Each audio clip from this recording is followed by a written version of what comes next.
Morning, everybody, and welcome to this in the Morning. 15 minutes to change our lives. Tammuz, getting to the end of this time. Base Yud in the middle over here, and so let's continue on. So we're discussing the fact that in galus, that when you're crushed. So we're talking about yesterday. We're talking about this sort of two types of being crushed. There's being crushed times of galus from the galus itself, like the example of the communist Russia, or an oppressive all the time of Purim, and then there's being crushed when you're in galus. And ultimately, what we're saying here, what we're discussing, and we're going to prove at this point that when you're in galus, being crushed because of communism, which is the example we're going to use, that is not the same as when it is because of us being crushed with the fact we're in galus. Meaning, like we talked about the story yesterday. I remember Futifas when he said his best times were in prison. That is showing us that that's not that essentially it wasn't fully him. And what we're going to discuss today, we want to try to understand and appreciate that the choice that we make and we connect ourselves to being crushed because we're in galus, that is the deepest part that we can reach. Let's see. So we were talking about yesterday. We ended up finishing about when you're in galus, like in communist Russia. So that's a davar nosav. It's an additional part of you. It's not the essence of who you are. It's expression of the essence, but it's not who you essentially are. And how do we see this? Because, like it says, we'll go from in the middle of Yud. In this book, it's page 395. As we see in actuality, many people when they were in a place where they had issues with fulfilling Torah and doing mitzvahs. They had many years. You like the story that we talked about? That the Rebbe sent the Chassidim from Russia when they came to America. I think it was in the early 70s. They came to America. They came out of Russia, and the Rebbe paid for the tickets to come to America. And the Rebbe told them, invited them all to come in. I think it was like 10, 11 of them. And he said, if you could please go visit Rav Moshe Feinstein. There's a whole story you can read up about it. I don't remember where I saw it. And they went. There was a car waiting for them outside, 2-3 cars, and they drove to Rav Moshe Feinstein in Lower Manhattan. And they visited him. And he asked them some questions, like, where are you guys from? What are you learning? Ask the kids, like, what are you learning? I spoke to him in Yiddish, and I'm talking about the Mishnah they're learning and the Gemara they're learning, and I answered questions, and Rav Moshe Feinstein was like blown away. I think he started crying. He was like blown away. Because he saw these kids that have been brought up in communist Russia. Rav Moshe Feinstein was from Russia. He understood what it was about. He lived 50 years. People living 50 years in communist Russia, and they were from Yidden. And this is what he's saying. Now, so these people were in there. They had Mesiras Nefesh for years, like 50 years, some of these people. But then they come to America, they come to Eretz Yisrael, they come to places where Torah mitzvahs, you don't have to use Mesiras Nefesh. The Rebbe says you don't recognize so much. Mesiras Nefesh, the Mesiras Nefesh they had, like they had back in Russia. In Russia, every mitzvah was with Mesiras Nefesh. And they did it, and they pushed themselves. And they did everything it took. They had to. But suddenly come to America, and we find it within ourselves. When we're, let's say, could be a simple example, when you're at home, let's say, Baal Tshuva, and you come home, and there's not a kosher home, suddenly you're very careful about everything. That's sort of the situation is calling to be this level of crash, and you're very strict with everything. Suddenly comes Karnites, where everyone is the same, so you just you fit in, and you just do whatever, and you're not always as strict. That's what he's saying. That's what happened with these Chassidim and different people in different situations like this. So what's going on? Why? Why is this? Because because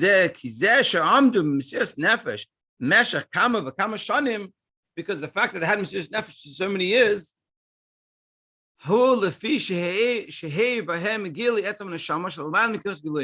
it's because the essence of the neshama was revealed, which is Lamaila, which is above the Keres Giluim, above the revealed Keres. But It didn't permeate them. It like sort of blew them away. But it didn't really internalize within them. So therefore, so he gives like one of the examples he gives. We're going to discuss it soon. Let's see. We'll do the bracket and then we'll explain the example. Because the essence of the neshama is also the essence and also of us in when like who we are, not just when we're in this murder nefesh and just sort of not connecting with ourselves. That's the neshama is also the essence of the neshama as it is within us, like us living day-to-day lives. Like we said in Sifei, the who sha'etzem neshama, who ha'etzem shalhem, essence of the neshama is your essence. Therefore, not trying to say the revealed parts of us, the tzir and the form of us, meaning ultimately what is happening from this kasis, from the galus that they're in, like the example of communist Russia, it's in a certain sense not them. It's an aspect of them, but it's not really taking all of them. And like the example he's given, like sometimes, when there's a crazy situation, people do crazy things. Like the example, so this is broad, like some guy's trying to escape, you're trying to escape from someone and you run through like a hole. And then when you come back afterwards and you see, and you can't fit in. Why? What happened over there? What happened that you managed to push yourself through? Or, you lift up a car, the story that a mother's baby's under a car and they lift up the car and they take out the baby. It's like, it's impossible. How did you do it? So they do it. But that didn't change them. When they come back later, they can't do it. Why? Because even though those Indian Mesiras Nefesh and they had this ability and they went wild and they did it, and it's an amazing, but it didn't transform them. They didn't become people that can lift up a car. That's what happens. When you have the Mesiras Nefesh, when the Mesiras Nefesh is coming from something outside of you, like communism, it doesn't essentially change you. You change for the time period that you need and you push yourself and you manage, and that's great. But not necessarily you have become changed. And that's what the Rebbe is saying. So therefore, that's not essentially become part of you.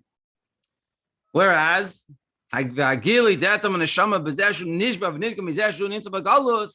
whereas when we are complaining and we're unhappy because we're in galus, not because we're being crushed by something, because we don't like the reality. We have everything we need.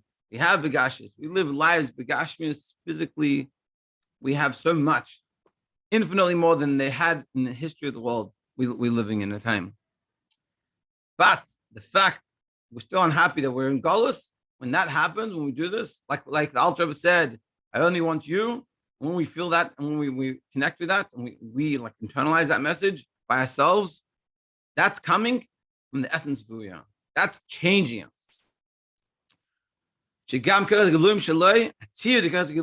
As they function within us, they become one with us. So we become one. We're not two separate things. We're not magically fitting into this small hole that afterwards we can't do. Because that's not changing us. We become changed. And that's what we're bringing out here. So just to summarize a little bit. So we're saying that you have, even before we said you have galus that's causing it. And then we discussed how really the story in Purim is really referencing to the story. It's really that the Yidden received what they'd started by Matan Torah was really after the story, after everything that happened. And once they were already good, whoever said there really is two levels of this. There's been crushed from the outside of us, like communism, and then there's been crushed with the fact, just the mere fact he's still in galus and we're not happy about this. And so what we're saying, and what we're saying now is those two levels, you can also say it's so to speak, two levels within the essence of the neshama, because both these levels that are revealed in the Mesiras Nefesh are two levels. You could say there's two levels in the revelation of Mesiras Nefesh. There's the revelation of Mesiras Nefesh that is like a davar neisav, an additional thing, like we're saying in communist Russia, and therefore when you come out, not necessarily you have that same level of frumkeit that you had in that time period. So that's and it's ultimately that shows us that it's a davar nesaf, an additional thing to us. And then there's the fact that we're in galus, and that's who, which is expressing of who we really are, which happens when we by ourselves are unhappy because of the fact we're in galus. That's what he's going to explain. And then in the end, we'll make sure we'll bring it down a little bit to something that we can take home with us. So we can say when you have the essence of the neshama, and as we are revealed as two separate things, two different things, because the essence of the neshama is being limited. And its limitation is that it's above us. It's not permeating who we are. It's not changing us like the person fitting into the small hole. That's not changing them essentially. But that time period, yeah. And that's why the Yidden can have Mesiras Nefesh 50 years in galus in communism. But then when they come out, it's much more difficult. And that's why Rabbi Weiss said, I appreciate it over there. They're my best years. But what was he saying? He was saying that over there, that crash from the outside of us, it helped me and it was good. But now, when I'm coming into free America, it's difficult. Because I haven't, which means that didn't transform me essentially. The Hagedesh, Shelah, Hilamayl Mitzir Kechis. Aval, Mitzad Etzam Neshama, Kmoishi, Mushash Va'atzmos. But the essence of the Neshama as it is in its essence, Hapshitus, the Neshama, Vatzir, Dakar Shelah, Heim Kol Echad. So there's a deeper level of the Neshama, in the essence of the Neshama. There's the essence of the Neshama that's above revelation, and there's the essence of the Neshama that it's the essence of everything. And that's the deepest level. And once it's in that depth, that deepest level, so it's one with us. And that's what we're reaching. It's a wild idea. And that's what we're reaching when we're crashed because of the fact we're in galus. Yeah, and that's what he's saying. Just to say that again, because this is a very deep idea. So essentially what we're saying is, in the essence of the neshama itself, which is a wild idea, and Yoel Khan, we talked about in the past, this idea was like, blew him away. Unfortunately, we're not as talented and knowledgeable as Rabbi Khan at the moment.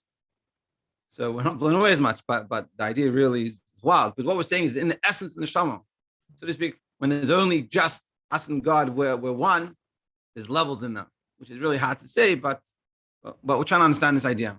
That essentially what we're saying is that in that essence, there's really two levels.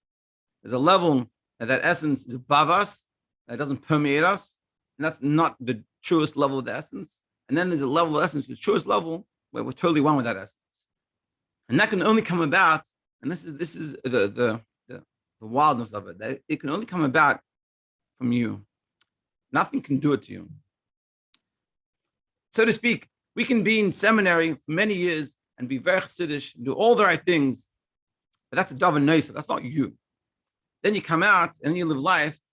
The truest test to know where you're holding is when you're not being pushed by anyone, and you have to figure out where you're holding. And it's an important test to do for ourselves, finding out where we're holding. And ultimately, what the Rebbe is saying, that we have the ability to be bothered because of the fact we're in galus. And when we do that, and when we have that, when we think about that, that affects us in the deepest way.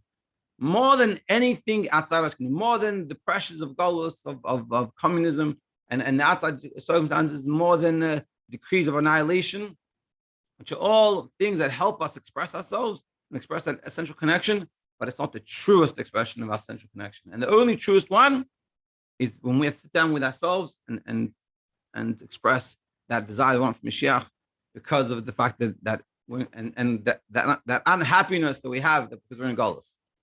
Just to finish off this point, but in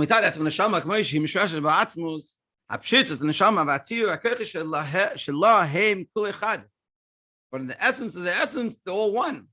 And therefore, therefore we can say therefore what's revealed through our Mesiras Nefesh,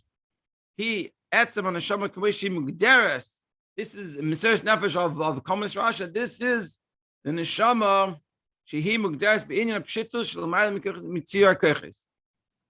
It's above us. So it doesn't permeate us. It affects us, but it doesn't permeate us. It doesn't become who we are. It becomes a davar neis of an additional part of us. I'm able to do these things, and I can do these things for 50 years, but it's not me. It's not essentially me. But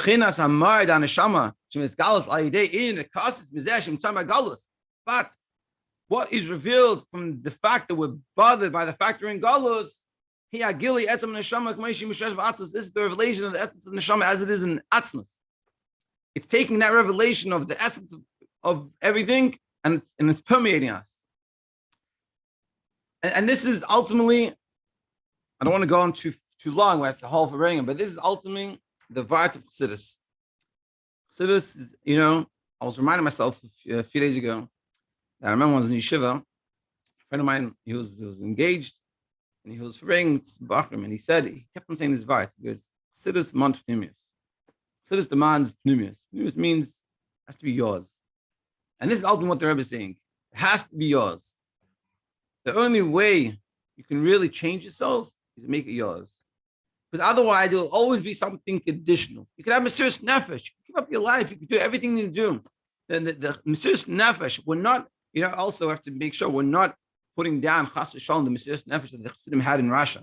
What they did and what they went through was crazy. And we should never even imagine such a thing. But ultimately, we're talking about the ultimate levels. There was a limitation to that it wasn't truly them to the truest extent. And the proof, as the Rebbe says, when they came to America, they weren't as strict as they were over there. Because that's the reality of the galus we live in. So therefore, when we decide from ourselves to say, this is enough, I don't like this is not the way it should be, and I want Mashiach, not because I'm missing something, not because I can't learn. Baruch Hashem, we can learn all day. We have plenty of shiurim to listen to. We have plenty of svarim, plenty of translated svarim. We have plenty of miftaim to do, plenty of good things to do. We have v'gashus. We have air conditioning in these hot days. But we're bothered because Mashiach should be already. He says enough. When that happens, and we work on that, and the more we reveal that, that's the truest expression of that connection you have with Hashem, and that's the truest form of being changed. That you're not I wouldn't not changed. It's the reunification or the revelation of the essence of who you are, and this is what we're trying to do. It's really the lesson is to recognize within ourselves that everything that we do, is this something external to me or is it me? Now, of course, together with this, we all have a nefesh bahamis. It's a hara that's going to get in the way and bother us. We shouldn't pay attention to that too much. But the point is what we're saying, that ultimately a yid is bothered by his crash and galus. Like the Alter Rebbe said, that I only want you, and this is something that we all can do. We all reach that we want Hashem, and one of the ways to start is to think about Hashem a little bit more, and then figure out where we're holding and how we could change. And it's ultimately all goes down to small steps. I'm going to change. So I'm Mashiach now, and that's it. And I don't care about anything else. Because the reality is, it doesn't work that way. You have to go slowly. But this is right. So the first way it goes is by thinking about this, learning this, internalizing it, praying about it, and asking ourselves, where am I holding in this situation? What do I fit into this category? To be continued tomorrow. Thank you very much for joining, everybody. Have an amazing day.